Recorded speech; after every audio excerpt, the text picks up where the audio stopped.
Pep Talk UK, Pro Beez out in South London once again. I can't get enough across the pond, you know. I have to come to South London. I have to come to Blue Jays Caf. And I have to come and check my guy, Spencer Fearon. How are you, bro? I'm blessed, highly favoured, even better for speaking to you, my brother. I'm good, man. Since the last time I saw you in the same location, we've had the small matter of the big fight. Deontay Wilder was defeated by Tyson Fury, and Tyson Fury is reigning as the new WBC and Ring Magazine champion. What did you make of the fight? Did you not hear my prediction? Did you not hear me shouting out for the weeks before the fight that Deontay Wilder was going to get beat, Deontay Wilder was going to get stopped? And it would have been like, my prediction would have been perfectly timed if Mark Breland didn't throw in the towel, which he did in the 7th round. Because he had two more rounds in him where he'd have been completely and utterly done. But it would have been a stoppage. At the rate that Tyson Fury was fighting, it would have been a knockout. You know what was interesting? Tyson Fury had us all fall before the fight, changing in the backroom stuff, the trainers, talking about his tactics beforehand. How was that fooling? How was he? You just being real. You got to remember this part here. Lennox Lewis phoned me yesterday morning. I spoke to Lennox Lewis. And Lennox Lewis said the Kronk are back. He was going nuts. And you got to look at it, right? The Kronk gymnasium train fighters is skillful, but it's aggressive based, right? So when he was going over there, I had my reservations. No disrespect to Sugar Hill, but I had my reservations about where you're getting there because I know the ethos of Emmanuel Stewart and praise God and may his soul rest in paradise, right? But I say, yeah, your nephew, I'm not too sure. But I tell you, the key for me, when I saw Andy Lee up there as well, when Andy Lee's rating you, Andy Lee's rating Sugar Hill to say, yeah, go do the thing. Andy Lee is very, very studious when it comes to boxing. Just listen to when the guy talks. Andy Lee knows the game. When I speak to Andy, he knows boxing. So when I'm saying that as well, coupled with that history, remember, these men were fighting in February, not exact to the date, but another underdog did something crazy. You know what I mean? In 1964, February 25th, when Ali fought in Miami, Florida, against Big Bad Sonny Liston. Right, and he was a 7-1 underdog. I think what was Tyson? He was a 4-5 underdog, right? It was like and that fight ended in round 7-2. Do you know what I mean? It's crazy, right? So you got to look on these kind of things. What did Deontay Wilder learn going into the fight? All that Deontay Wilder learned going into the fight is that I can punch. What adjustments did Deontay Wilder do in the fight? Check this one out, right? Pro Beez, I know you're a good technical guy behind the camera and editing and all the rest of it, yeah? I'm not gonna go and challenge you at trying to edit. I'll sit down and say, come battle me on boxing history. And battle me I'm going to roll with my strengths. Deontay Wilder didn't roll with his strengths. Deontay Wilder tried to box Tyson Fury. Do you know how redundantly stupid and nonchalant that was for you to say you're going to try and box Tyson Fury, who is a masterful boxer? He just came out, he embarrassed himself, man. Period. You embarrassed yourself. You mentioned Deontay Wilder trying to box Tyson Fury. Do you feel like now, since that defeat, that right hand's going to be negated moving forward in all of his future fights? Listen, it's not the fact of the right hand's going to be negated. What do you mean? Like guys are going to try and cut off his right hand? No, because you still can't really cut off his right hand. It's going to take a big memory. Deontay Wilder's a guy that, right, science tells you, or physics tells you, when you're punching down, right, you're getting more velocity on your shots than when you're punching up, right? Look at the style administered by Tyson Fury, where he wasn't running. He's been elusive by doing a herky there in front of you, and then boom. And I've never seen Tyson Fury throw at jabs that hard. Usually Tyson Fury will throw the jab a la Larry Holmes, where his hand's like open, and by the time it comes, he closes it. But it seems like his hand was closing up before even leaving the shot now. So he wasn't really flicking the shot. Several times he was flicking the shot, but he was throwing it and he was turning over the hand. I think it's in the first round, he hits Deontay Wilder with a hard right hand. And you're saying, right, this is what time of day it is. Deontay Wilder tried to box a boxer. And he got caught when he was going down to the body. At certain times, Deontay Wilder would jab down to the body, and he's leaving himself open. You're jabbing to the body. This is something that you don't need to do when you're fighting a bigger man. You don't jab to the body when you're fighting a bigger man. You step to the side, you throw hooks to the body, so you're taking your head out of the trajectory range. But obviously, Deontay Wilder, who has said on many occasions that I don't like about boxing, right? No, brother, I know a lot about boxing, hence why my prediction was that you was going to get stopped this time by Tyson Fury. Tyson Fury, the first time, fought two men you wouldn't even hire for sparring partners as a warm-up to go and fight you, gave you a run, many people's eyes, he beat you, and then what happened? After that, you go and fight, you was trying to perfect your right hand, but you still don't know how to box. You don't know how to jab properly. You know what I mean? So it's not me trying to gun Deontay Wilder to that. But what I'm trying to say to you, I said on many occasions that Deontay Wilder is a one-trick pony. But what he does with that one trick is absolutely magical. Don't get twisted over it. But you became too reliant on that right hand. And that's that. And the excuse of, the costume that you wore going into, that's the thing why you're, come on, man, that's embarrassing, man. Seriously, that is embarrassing. I'm not laughing at you. I just want you to fix up. In no way at all do you think the costume affected, obviously, it's quite a heavy costume, 40 pounds, he said he was carrying with that costume. In no way at all, it was that factor. Maybe it's the fact that the costume looked like he was in some black magic ritual. You know what I mean? It looked very demonic. Let's be real, let's call it as it is, right? You know what I mean? Did it look demonic to you? What are you laughing for? Yes or no? I'm asking you a question. You can't ask me the question? Man, it looked crazy still. It looked very crazy. Right, it looked very demonic to me, right? And I've spoken to a couple of guys who are close to Deontay Wilder as well. They're saying, boy, I don't know about that. But I'm trying to say, when you're dealing with a man who is a traveler, who is very cultured, yeah? His energy and his spirit was far more superior than the one that Deontay Wilder was. And the next thing, Deontay Wilder, you sacked Mark Breland, right? That's the talk, right? You sacked Mark Breland. You should have never sacked Mark Breland. You should have sacked that Deas man who's around you, right? That J. Deas, he's the person that should have gone. He was the person who was trying to throw Mark Breland under the bus. Mark Breland, former world amateur champion, Olympic gold medalist in 1984, right? On the time where you had great guys, Evander Holyfield, Mergic Taylor, Tyrell Biggs, Pernell Whitaker. You had great men on that team. And he was like the star of that Olympic team. And these guys are turning around and saying like, oh, well, we don't do things like that. We don't throw in a towel. Mark Breland prolonged Deontay Wilder's career. By doing that act, he prolonged, because you was getting a beating. No, you didn't even win a round in that fight. You were comprehensively beaten. You were taken to school. It was embarrassing. This is cool as it is. It was embarrassing. And I'm not knocking Deontay Wilder because it's a great accomplishment. You was in your 11th world title defense. But then now, we can turn around and say, well, within those fights, who did you really fight? Who did you really fight? All right, then. Trust me, it was embarrassing. You know what I mean?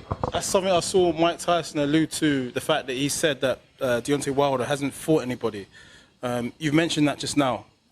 Is that basically the unraveling of Deontay Wilder now? Yes, it is. And I'm going to tell you why.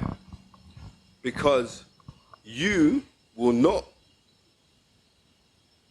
I've seen this happen before, right? When Davey Moore got that disgusting beating by Roberto Duran, was that 1983? For the WBA junior middleweight title, he went to... I think he went to George Benton, right? Or Eddie Futch, one of them, before he died, because he got carjacked and he got jackknifed by his vehicle, right? And Davey Moore was a really good, tough fighter, but he won a title early. I think he was like 9 fights in as a professional. He won a world title, but he weren't taught how to box. So he went to a man to try and teach him how to box. He had to humble himself to go to teach him how to box. I don't think Deontay Wilder will have that form of humility to say that you want to go learn how to box. Because what he realizes to me, you sack Mark Breland, that proves to me that you got a bag of yes man around you. You know what I mean? Because anybody genuine would turn around and say, yeah, you actually did the right thing. You actually did the right thing. You actually prolonged this guy's career. But because you got some yes man around you, right, they're not going to tell you the rules. They're going to say, oh man, they should have kept the fight going because if the fight kept on going, you'd have knocked him out eventually. No, you wouldn't have. And that's that. You know what I mean? All hell the Gypsy King, right? MTK Global for life, brother. Deontay Wilder's has activated the rematch clause. Looks like we're gonna have the trilogy. What do you reckon? Deontay Wilder's going to get paid a lot of money to get beat up again. Because they talk that's going to be Saudi Arabia. What changes can you do within that short space of time, right? This is what I'm trying to say. Deontay Wilder was laughing his head off at Anthony Joshua when Anthony Joshua lost to Ruiz, right? He was laughing his head off, right? The class of Anthony Joshua ain't laughed at, yeah? Because Anthony Joshua knows, right, these things can happen. But the difference is, this beatdown, do you know what I mean? You got to adapt. You got to change. Anthony Joshua lost the fight, but what did he do? He knew I have to make fundamental changes, right? But you can at least see, like, Anthony Joshua's got athleticism to make that change. He has. I complained, right, Anthony, you have some boxing people around you. And did he not? A bag of boxing people around him now. Yeah, I mean, you were privy to see him train the other day. You look like a machine, right? Exactly. But I can't see Deontay Wilder doing that. I can't see, because I look in Deontay Wilder's camp, yeah, of his people around him. I don't see not one boxing person there, apart from Mark Breland. You know what I mean? That Deas is an idiot. I'll tell you that now. Deas is the biggest punk in boxing. You know what I mean? He's disgraceful. I hate these people who are not thinking about Deontay Wilder. They think about Deontay Wilder, the business, and what percent they can get out of him. You know what I mean? Him and Shelley Finkel, two punks, because they were trying to blame Mark Breland. Mark Breland done the right thing, and I'm backing Mark Breland, a beautiful human being. Mark Breland was outside the change room crying. Do you know that? Did you hear about that? He was crying. Because that man said, you can't come in the change room. What, you just thought, that's your fight. This is you built your own personal relationship. You've been with this man from the get-go. And they're saying to you, no, you can't come in the change room. Do you see how deluded and twisted these guys are? And it ain't going to get no better. Because if you could behave like that now, and if Deontay Wilder doesn't apologize to Mark Breland, the same thing's going to happen again, and it's going to be worse. Well, Tyson Fury obviously was victorious. He's got the coveted green belt. Ring Magazine, lineal champion. Does this make him top of the pile? It does. I'm going to be realistic. It does make him top of the pile, and Anthony Joshua is #1 challenger. It doesn't mean that because he's top of the pile that Anthony Joshua can't beat him.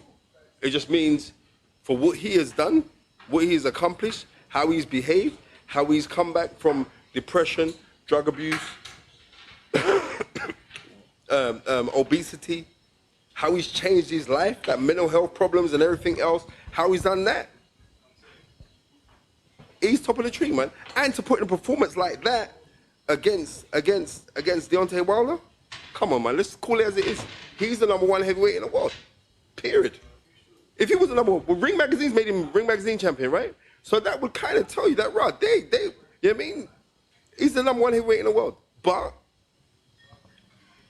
no, he's a champion heavyweight in the world. But Anthony Joshua is the #1 challenger, and it doesn't mean because Tyson Fury is #1 that Anthony Joshua can't beat him. Who would win that fight of those two men? A lot's been talked about. At this present moment, you'd have to favor Tyson Fury. But I know how Anthony Joshua could beat Tyson Fury, right? I know how, and he would have to jump on him, right? And the difference is this: one thing I do know with Anthony Joshua, he can bite down his gumshoe. But now we're seeing Tyson Fury stand his ground, hold, and position his feet to throw hard shots at you. He's going to be a handful for anyone to beat right now. It's going to be very, very hard for anybody to beat that guy right now. But Anthony Joshua went raggo on him.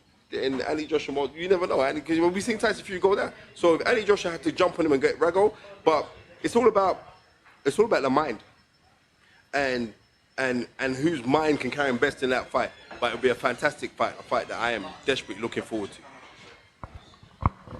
I'll end the video or the interview on his catchphrase, "You big dosser," right? How does that sound? You know what? I like, you know what I mean? Is that his catchphrase now? You big dosser? I don't know. I don't know. But what I am going to say is this, and what I'm going to end on this is like, you know what I mean? Know your self-worth. You know what I mean? Big up, yeah? Know your self-worth. And the reason why I respect guys like Anthony Joshua, the reason why I respect guys like Dillian Whyte, the reason why I got the utmost respect for someone like Tyson Fury, right? Is that in the history of heavyweight boxing, right? We have never had 3 Brits in such strong, solid positions where, you know what I mean, we've got, even though back in the day, behind had the WBO title, Lennox was WBC champion, but that don't really count, because at that time we didn't value the WBO title. And that's no disrespect to Herbie Hyde, right? By that time we never. We respect it now. So when we look at it, I got to turn around and just be honest. We have never had that in the history of boxing, to have 2 men that hold all of the belts and a #1 contender in Dillian Whyte. We have never ever had that. So boxing for the UK right now is massively buzzing. And before I jump off, man, I got to say a massive, massive big up to MTK Global, a massive, massive big up to Everlast Hydration Drink. That's going to be coming out right now, and hopefully, because Pro Beez, I see all the hard work that you're doing. Big up all Shaz, all you guys. You know what I mean? Dean White, all you guys on your channel, right? Because trust me, we got to go do something. Try holly you some sponsorship, because right now boxing is buzzing, and I'm so grateful to be involved in it, man. Yeah, you heard it from the man. Always a very detailed, exceptional breakdown from the man himself, Spencer Fearon, aka Master Knowledge. Blue Jays Calf, and we out, yeah? Yeah, you know, Blue Jays Calf is let me tell you this. Blue Jays Calf's the best calf in the world. It's a social hub. I'm telling you this now. It is so cultural inside this place, and everyone comes here. You know what I mean? Dave won the Brits, right? The next day, he comes in here to have his food. So that's what you have to understand. That's the pulling power of this place. This place is very powerful. We out, sure. Pep Talk, subscribe. Thank you.